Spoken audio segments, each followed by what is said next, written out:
angkat resilient. Ngayon ay tatalakayin natin ang pagpapahalaga sa katutubong wika. Ang katutubong wika o kilala rin bilang inang wika ay ang wika na natututunan ng isang tao sa kanyang kapanganakan pa lang. Nga ba nakatutulong ang katutubong wika sa pagpapaunlad ng edukasyon? Nakatutulong ito sapagkat ito ay may taglay na malalim, kalawak at natatanging kaalaman at karunungan. Kung mahusay nating magagamit ito sa ating buhay at iba-iba pang aspeto nito ay masasabi ng magbubunga ito ng kaunlaran at karunungan. Abang ang ambag ng wikang katutubo sa pag-unlad ng edukasyon.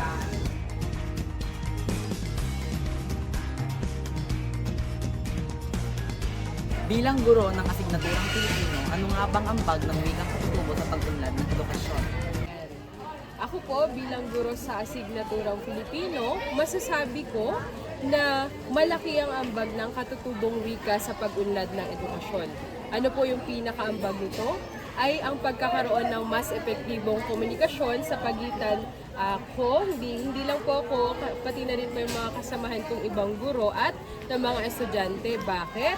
Kasi kapag ang guro may alam or maalam sa wikang katutuban ng kanyang mga estudyante, alam niya rin ang kultura nila, ay mas magiging epektibo yung klase. Kasi mas maiintindihan niya yung mga mag-aaral at yung mga mag-aaral magkakaroon sila ng mas kalayaan na ipahayag yung kanilang mga nalalaman, mga saloobin, ideya sa kung saan kung saan mas comfortable sila na wikang pwede po nilang magamit. Ayun po. Thank you, ma'am.